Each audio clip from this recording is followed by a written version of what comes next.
Anda kembali bersama kami. Saya tanya ke Pak Haryadi. Pak Haryadi, penyesuaian apa yang kira-kira dilakukan oleh para pengusaha, terutama di bidang sektor wisata untuk menyesuaikan dengan ketidakpastian yang tadi digambarkan oleh Pak AA misalnya ya, bahwa sepanjang tahun mungkin kita akan berhadapan dengan cuaca ekstrim, potensi bencana. Ya, jadi kalau dari sisi kedaruratannya kita udah kerjasama sama BNPB. Jadi menyangkut daerah-daerah yang rawan bencana ya, kayak misalnya di Padang itu kami sudah rutin tuh pelatihan untuk mengantisipasi seperti tsunami gitu ya. Kita udah antisipasi seperti itu. Nah, adapun kalau untuk yang terkait dengan Pelatihan cuaca, untuk pelaku sektor wisata iya, ya. iya, Oke. untuk rescue kalau ada apa-apa tuh kita udah ya, kejadian kita belajar dari Aceh ya, dari Padang itu kita sudah menyiapkan itu titik-titik untuk evakuasi juga udah kita siapkan, seperti itu kita jalankan. Nah, kalau yang terkait dengan cuaca ekstrim sampai terjadi penundaan dan sebagainya juga sudah kita beritahu kepada tamu ya jauh-jauh hari. Kejadian juga dengan letusan gunung berapi di Gunung Agung tempo hari Di kan, Bali ya. di Bali itu kan sempat juga bikin repot juga karena mereka stranded, bisa keluar nggak bisa dari keluar. Bali ya. Nah, itu juga sudah kita sampaikan, dalam arti kata kami udah cukup banyak juga pengalaman melalui kondisi-kondisi itu ya. Gempa kita juga pernah di Nusa Tenggara Barat, Gili Trawangan segala macam, tempo hari juga kita udah melakukan. Jadi berdasarkan hal itu teman-teman di sektor pariwisata khususnya di hotel ya, kita sudah punya suatu panduan untuk kalau terjadi apa-apa harus kita melakukan apa. Dan yang paling penting sebetulnya dalam kondisi-kondisi yang kalau kita sudah mendapatkan warning, mengkomunikasikan dengan tamu itu juga penting. Wisatawan ya. Supaya mereka juga berhati-hati, kan kita juga kadang-kadang nggak bisa juga mengcover seluruh area ya. Jadi itu juga sudah disampaikan juga ke mereka gitu. Jadi Pak Am, ini mungkin juga perlu tadi langkah antisipasi, berbagai langkah yang sudah dilakukan termasuk kerjasama dengan BNPB juga perlu kami imbangi. Kami itu dalam arti wisatawan nih, calon wisatawan, perlu kami imbangi dengan tadi Pak Am sebut kalau di beberapa negara sudah menjadi kebiasaan untuk memastikan mau keluar rumah itu lihat dulu perkiraan cuaca pada hari itu. Mungkin Pak Am bisa menyampaikan imbauan kepada kami. Iya, sebenarnya ketika kita berwisata gitu, permasalahan utama kita itu kita bukan bertempat tinggal di situ, karena kita nggak kenal nih wilayah-wilayah itu. Bahkan saya ambil contoh ini, ketika tsunami Krakatau 2018, dari korban sekitar 432 orang, itu 60%-nya bukan warga Anyer, bukan warga Pandeglang, tapi adalah wisatawan gitu.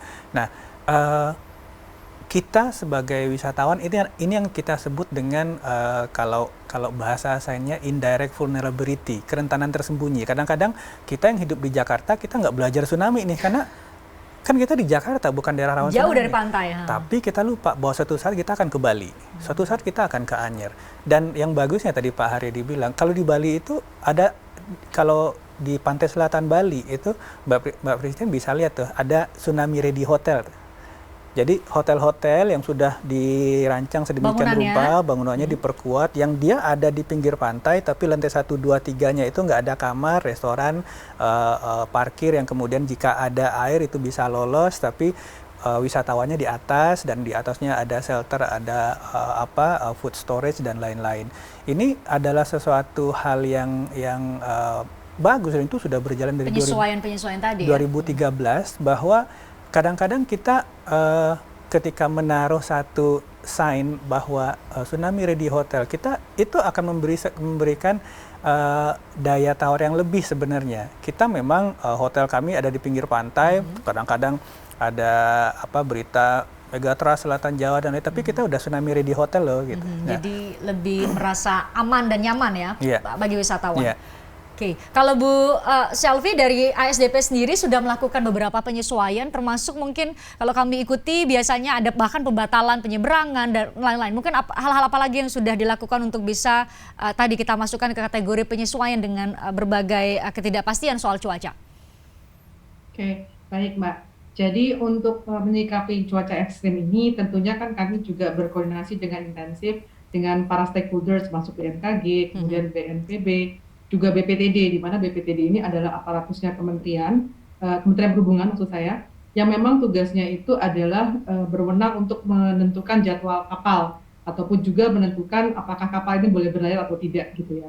Jadi memang kalau penyesuaian itu pasti terjadi. Sebagai contoh misalnya kemarin pada tanggal 18 dan 22 Desember itu memang ada penghentian pelayanan sementara oleh otoritas pelabuhan di lintasan Bitung Ternate, juga ada di lintasan Bajoe Kolaka, bahkan di Merak Bakahuni pun tanggal 22 Desember kemarin ada juga penghentian sementara yang diputuskan oleh BPTD. Demikian, Mbak.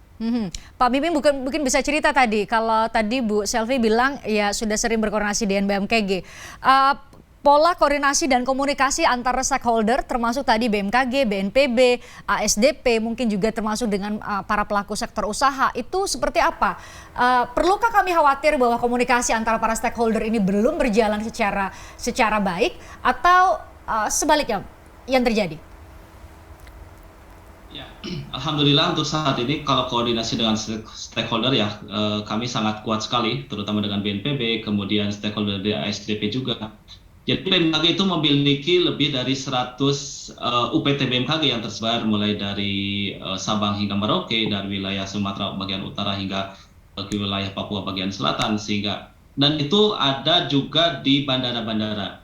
Nah, sehingga layanan informasi cuaca dari BMKG tentunya akan selalu dikoordinasikan dengan stakeholder terkait, termasuk juga untuk yang penerbangan, itu terkait dengan informasi cuaca penerbangan di stasiun-stasiun meteorologi penerbangan. Nah, terkait dengan informasi cuaca maritim juga tentunya kami sangat intens koordinasi, terutama terkait dengan diseminasi peringatan dini gelombang tinggi, baik untuk pelayaran, untuk penyeberangan gitu ya dengan ASDP. Informasi tersebut tentunya disampaikan secara langsung gitu ya. Kemudian baik dari berbagai kanal kita bisa menggunakan kanal-kanal informasi yang sifatnya server to server, karena kita juga menyiapkan informasi atau data-data yang bersifat API ya, sehingga bisa dimanfaatkan oleh stakeholder yang memiliki sistem diseminasi digital. Nah, sistem diseminasi atau koordinasi data secara digital ini juga sangat bisa memperkuat tingkat kecepatan daripada diseminasi informasi. Seperti itu. Pak Miming, tadi Pak Aang bilang kalau di luar negeri kan orang biasa buka aplikasi tertentu atau punya kanal-kanal informasi tertentu untuk bisa mengetahui perkiraan cuaca di hari itu. Kalau hari-hari ini kan setidaknya bagi saya, mungkin pemirsa punya experience lain atau pengalaman lain, bukanya di Twitter BMKG karena terus-menerus diperbarui. Nah, kanal-kanal komunikasi seperti apa lagi yang disiapkan oleh BMKG sebenarnya untuk bisa memberikan informasi sebanyak-banyaknya kepada kami, mau itu jadi wisatawan, orang kantoran atau siapapun, detik demi detik kami bisa tahu apa yang bakal terjadi, cuaca seperti apa di wilayah kami berada. Ya, BMKG saat ini sedang terus memperkuat bagaimana sistem diseminasi informasinya ya. Kami memiliki sosial media Twitter tentunya yang sangat aktif, kita memberikan informasi peringatan ini, kemudian informasi cuaca lainnya, kemudian di Instagram juga, di Facebook, kemudian juga di website tentunya seperti itu. Dan yang paling cukup lengkap juga informasinya ada di aplikasi Android dan App Store. Aplikasi Android dan yang tersedia di App Store gitu ya. Nah, itu bisa mencari atau menggoogling info BMKG. Jadi semua sosial media BMKG itu dinamakan sebagai info BMKG dan itu bisa di-download, kemudian bisa diakses. Dan kami mendiseminasikan seluruh informasi cuaca, kemudian potensi tsunami, itu di semua kanal-kanal tersebut. Untuk apa? Untuk memperluas diseminasi informasi sehingga masyarakat bisa mudah mendapatkan informasi tersebut dan juga cepat mendapatkan peringatan dini ketika ada peringatan dini cuaca maupun tsunami seperti itu. Oke, cepat mendapatkan informasi dan peringatan dini untuk bisa mengantisipasi, bukan panik, bukan takut. Nah, kita coba bicarakan soal itu, bagaimana kita sebenarnya mengelola kewaspadaan kita, mendapatkan di porsi yang tepat.